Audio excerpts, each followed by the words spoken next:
The Lakers are sending a serious message to the rest of the league as this is the way, and this is perfect for this team to find consistent success led by their leaders, Anthony Davis, and that 40-year-old that continues to defy father time, along with play from the role players that is becoming more and more consistent in different aspects of their respective games. What's good? I'm Okechi Apakama, and this is Lakers Digest coming at you with another video. And before we get into that game recap we have for you guys, I just want to remind you to subscribe to the channel if you haven't already to get those Laker updates. Now, with that out of the way, let's hop straight into that game recap, guys, as the Lakers get a good win against Atlanta.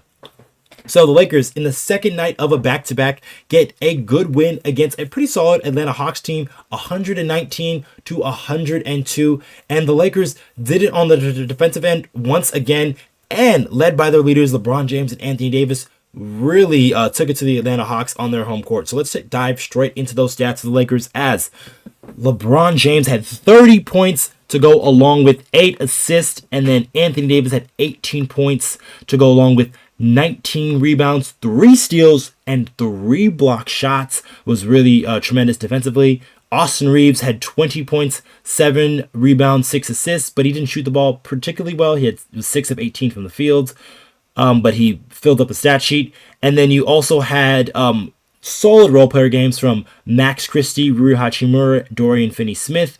Max Christie with 9 points, Hachimura with 13 points and 8 rebounds, and then Dorian Finney-Smith off the bench hit a couple of threes, also had 8 points to go along with 5 rebounds. And then Dalton Knecht, finally getting out of that shooting slump that he was in, had 3 3-pointers in that first half, finished the game with 13 points. So he was very solid for the Lakers scoring-wise. So they get a collective effort from this team, and they were able to slow down this Atlanta Hawks team that has been one of the better offensive teams in the NBA up until this point, led by one of the best guards in the Eastern Conference, Trae Young. And just take a look at their stats and what Trae Young was able to do. We had 33 points.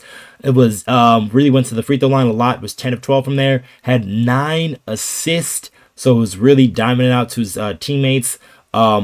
Jalen Johnson was one of them. Had 19 points, 8 rebounds. He's a very solid forward in this league. And then you had Dyson Daniels, who was a terror defensively. Had 13 points, but he also had 5 steals and what it felt like a million deflections.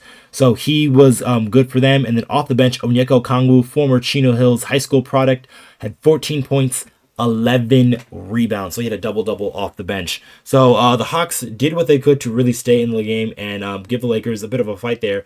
And they were really making most of that first half of that game a track meet, as even after made baskets from the Los Angeles Lakers, the Hawks would get the ball in bounds, and then Trae Young or whoever would be quickly running up the court to try to get a quick score before the Lakers defense can get set. And that was a big reason why the Lakers were still in the game. Redick even talked about it after the game, that he was upset about the Lakers' effort there in that first half, even though they were still winning by a pretty decent amount. I believe it was a 7 or 8 point game at halftime. And then in that third quarter, the Lakers still had the Hawks clipping at their heels, mostly because of what they were doing defensively, the Atlanta Hawks, that is, as Dyson Daniels was really getting a lot of steals, getting a lot of deflections, and they were leading to transition buckets for the Hawks, and that kind of kept them in it. But it wasn't until that fourth quarter until the Lakers clamped things down defensively.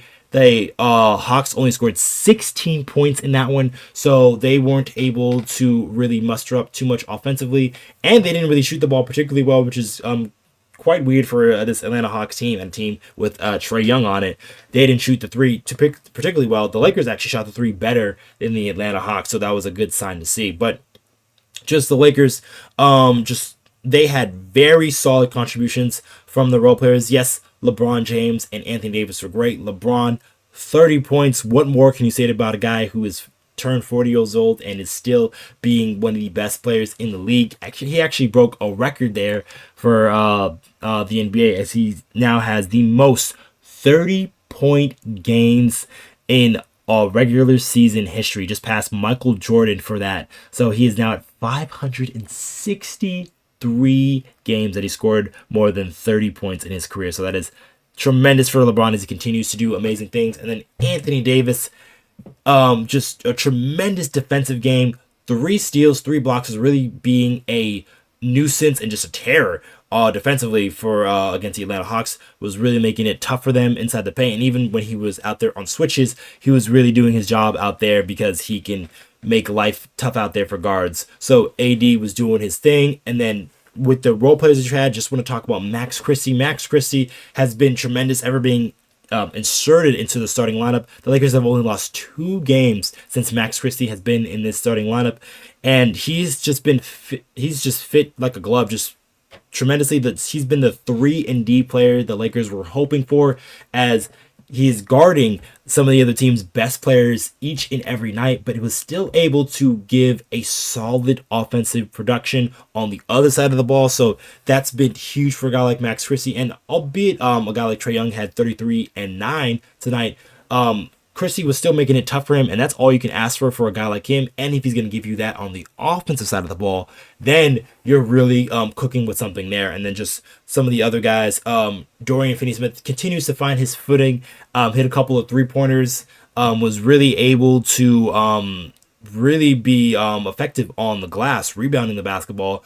He was helping out a guy like Anthony Davis, and really making life tough for a guy like DeAndre Hunter, who struggled from the field. He's been one of the better 6-man producers off the bench. But I just want to get to really my next one, just about the Lakers in general.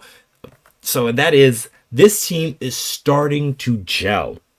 So the Lakers players are starting to figure each other out, and they're starting to play well, and it's starting to show in the standings, as they are currently at the 4th seed in the Western Conference, in the very tough Western Conference. You see all those teams kind of smack dab there in the middle with similar-ish records.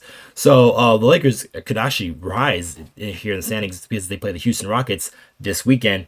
So they have a good opportunity there, and just it's starting to show us how well the Lakers have been. JJ Redick has these guys playing a lot better defensively, and their offense is starting to turn a quarter and really make some strides, as they're getting good shots. And now they made some of them today, but they'll continue to make some of these shots. And if we can get guys like Dalton Knecht back on track, we know Finney-Smith can hit threes.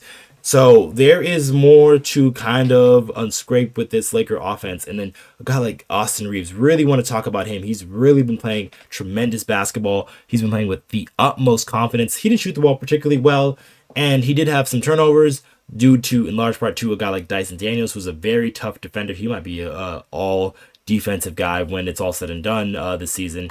But Austin Reaves, he's just doing things that you only see confident players do. And then just want to show you guys a play here by Austin that he made on Hunter, as he really kind of just like lulls him to sleep with his behind the back dribble that he likes so much, and then stops on a dime and hits just a very solid mid-range shot there. And DeAndre Hunter is no slouch when it comes to defense. He's a very good defender. So Austin be able to do things to guys like this just on the regular, it seems, not only with his play and scoring, but also his passing, as his passing has really been on the upswing ever since the Lakers traded D'Angelo Russell, because he has been the main de facto point guard, and he has been really rising to the challenge for the Los Angeles Lakers. So that is exciting to see a guy like Austin Reaves really start to find his footing and find his place within that Lakers starting point guard role. So very good to see this from the Los Angeles Lakers, and hoping they continue this as they go on a little bit of a Texas two-step as they'll play the Houston Rockets and Dallas Mavericks. But that's probably going to be it for this video, guys. Make sure you guys comment down below of what you guys think of the Lakers and how they're playing recently. And what do you think the catalyst is for the Lakers playing better? Do you think it's Max Christie being inserted into the starting lineup? Do you think it's the defense just overall looking better? Do you think, was it LeBron James taking those 10 days off and really kind of just rejuvenizing his energy?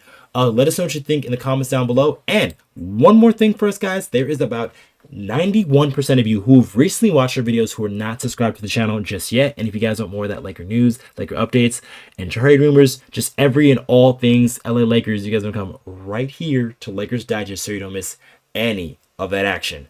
All right. I have been your host, Okechi Apakama, and I'll catch you guys on the next one.